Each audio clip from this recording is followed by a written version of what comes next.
Hello, welcome to Web of Stories, and I am here with you with sort of an unplanned video. I didn't plan to do this video, but I finished a book yesterday, and I have to tell you about it. That book is The Gingerbread Men by Joanna Corrance. I believe that's how you say her name. So this book I heard about on Willow at Books and Bow. I heard on her channel. I will link to her review below where she talks about this and The Whistling, which I spoke about in earlier monthly wrap up this month, and then also a book called Hex, which I'm hoping to get to the spooky season. We're kind of starting to get to the end of it, so we'll see if it happens. But this was one of the 3 books that she talked about, and that's all down below.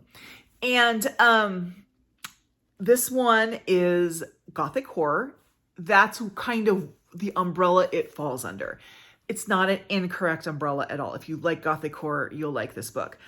I, however, think a better description of this book is like a Gothic fairy tale. It does have a very fairy tale feel to it. There are actual little individual fairy tales within it. And it is definitely creepy and eerie. I don't think this book is scary, and I don't think it was intended to be scary at all. It is also not gory in any way. So if you don't like horror because you don't like the scariness and you don't like the goriness, you might still really like this book. I'm going to give you the premise of the book, and that's where I'm going to leave it, because this is really a book that develops very well on its own. So it starts in Edinburgh. The author is Scottish. It starts in Edinburgh, where a man named Eric is at a Christmas bazaar with his fiance. They just got engaged. They're planning to announce their engagement to her family later that evening. And while she's kind of looking at things and he's doing the thing, just standing there while she's looking at things, he looks across the way and he sees the most beautiful woman he's ever seen. Just drop dead gorgeous. And their eyes meet. And she smiles and she beckons him. And at that moment, he knows he has no choice but to go with her. He has to do it. He turns to his fiancée and he says, "I'm sorry, I've got to go." And he just follows this woman out. They get a taxi and she tells him she owns a hotel. And they're going to go up to his hotel for the weekend. So they drive up a while. Their hotel is in northern Scotland. And it's very snowy. It's very cold and snowy. They go up to this hotel, which looks like a gingerbread house. And he goes in, and there's no real guests in this house, but it is fully staffed. And he gets put in this wonderful room, and he's pampered. And he kind of has a fleeting thought that it's a little strange that the staff is all male. There's only men working here. And she says, "Stay for our Christmas party," because it's Christmas time. So he stays. And the longer he stays, the more he realizes that he doesn't want to leave. He does not want to leave this place. And that's all I'm going to say about it, because it does go places, which I don't want to say it goes places. You're on a road with this book. You're on a journey with this book. And I will say you're on a journey. You think you know where you're going. And if this book were to go that way, it would be a very satisfying book. It goes someplace else, and it's excellent. The ending makes it. The writing is lovely. It is very detailed. She really pulls out both the Gothic aspect of the hotel, the gingerbread house, but also the cold weather. This is a very wintry book. So if you're someone who reads seasonally, fall, winter is a great time for this book. And I just really like her writing. It doesn't feel rushed in any way. She really sets the pace for you and brings you along. Do I have anything negative to say about this book? Very little.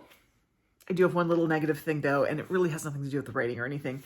Not super fond of the font in this book. I wish it were a little darker against the page. So it would be a little easier to read. If you were to get this book on ebook, would not be an issue. Now, this book is published by Haunt Publishing, which is, I believe, a Scottish publisher. It's very small. It has been released in the United States, but it's not a book that you could probably walk into a bookstore and find on the bookshelf. I got my copy through bookshop.org. Barnes & Noble has it. If I were to go to my local indie, which is Powell's, which is a very large local indie, and they will do orders, they could get it for me. That other online retailer has it. It wasn't any more expensive than any other paperback, comparable paperback. There is a Kindle version, a Kobo version, an Audible version. I did not check to see if there was a Libro version. Let me do that right now. Okay, I'm back. It is available on both Libro and Audible. It is just short of 10 hours on audiobook. So you can get it anywhere in the United States. You just probably have to order it. I posted about this on Instagram, and one of my friends who lives in my town commented about she couldn't find it on the library catalog, but I went into Libby and I can tell that my library does have the ebook and the audiobook on order. So it's not hard to get. It's just not as easy as going to a bookstore to get. But I highly recommend this book. If you are a seasonal reader and you're saying, but spooky season's almost over, how am I going to fit this in? Do not worry, because this book works as a Christmas book too. So this book is in season from September 1st to December 31st, if you're a seasonal reader. If you're not, you can read it whenever you want. Just if you are to read it in the summer, know that this is a very wintry book if you have like kind of issues about reading a lot about snow and stuff in the summer, because that does play a big part in this book. I really enjoyed this book. I'm kind of pressing it in everybody's hands. I really think this book should be everywhere on BookTube, because it feels like a kind of book that a lot of people that I follow, at least on BookTube, would really like. It's smart and it's original and it's not super long, and it really fits Gothic horror and fairy tales. So I highly recommend this book. I would thank Willow for putting it on my radar. You have, as I said, you have to the end of the year if you're a seasonal reader to read it. But you can, of course, read it at any time of the year. Highly recommend it. It's The Gingerbread Man by Joanna Corrance. So thank you very much for hanging with me for this. Please do the regular like, subscribe. If there's a gingerbread, I don't even know if there's a gingerbread emoji, but if you've made it all the way through and there is a gingerbread emoji, big F. Leave that, just because I'm curious. Also, feel free to join my Discord down below. It's a great place to have conversations. It's just easier to kind of chat back and forth that way. And if you get a chance, pick up this book. It is really worth it. Thank you very much, and I'll see you in the next video.